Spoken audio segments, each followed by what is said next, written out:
Vous venez de nous parler de l'étude que vous avez faite à Montréal il y a de cela quelques années.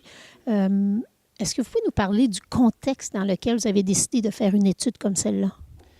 Bien, l'étude, on l'a fait il y a 3 ans et l'idée, c'était vraiment de mettre des chiffres, mesurer le développement des enfants.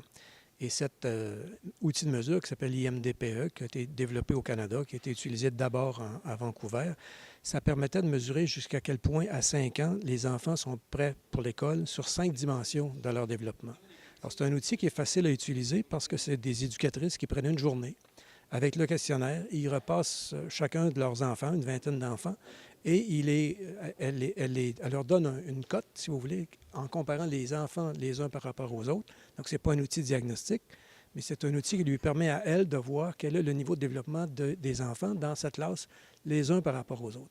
Essentiellement, l'étude, on voulait la faire par quartier à Montréal, parce qu'on sait qu'il y a des différences entre les quartiers favorisés et les quartiers défavorisés.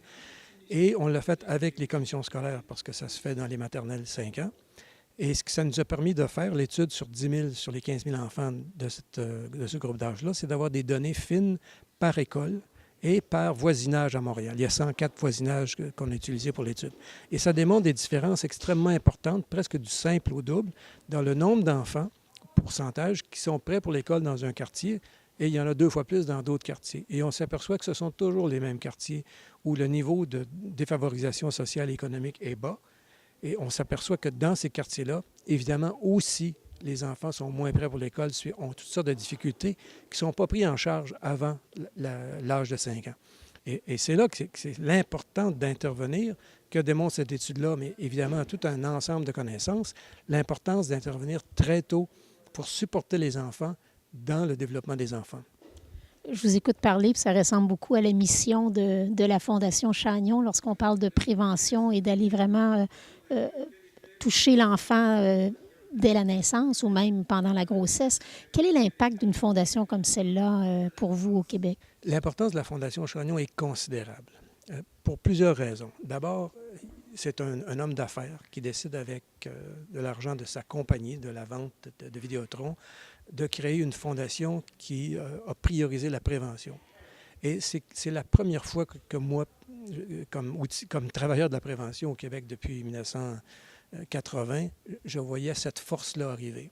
Ça ne s'était pas vu auparavant. Il y avait beaucoup de monde qui donnait pour le curatif, pour acheter un lit d'hôpital, pour acheter une nouvelle technologie, pour agrandir un hôpital. Et tout l'argent allait dans le curatif. Mais la Fondation investit dans la prévention.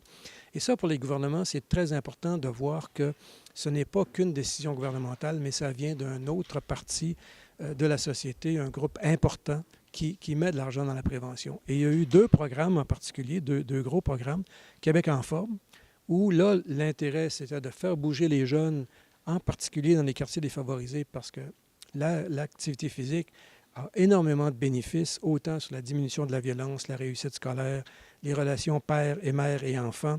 Donc, l'activité physique, c'est excellent. Et par la suite, quand ils ont investi dans l'avenir d'enfants, sur le développement des jeunes, et là, d'un point de vue beaucoup plus large, mais toujours avec une perspective de lutte contre la pauvreté, je pense que l'impact d'une fondation comme la Fondation Chagnon sur le Québec, pour la prévention, va être un impact extraordinaire. Il y a eu des difficultés au début, évidemment. Il y a eu des critiques de toute nature. Moi, j'ai toujours défendu la Fondation parce que la Fondation fait de la prévention, la Fondation est active dans le domaine de la prévention et d'après moi, c'est l'approche intelligente pour une société. Ne pas attendre que les problèmes existent, les prévenir au point de départ et mettre le paquet en termes d'argent, de ressources, d'intelligence à ce moment-là. Je pense que c'est l'approche, la chose à faire et c'est pour ça que la Fondation est si importante.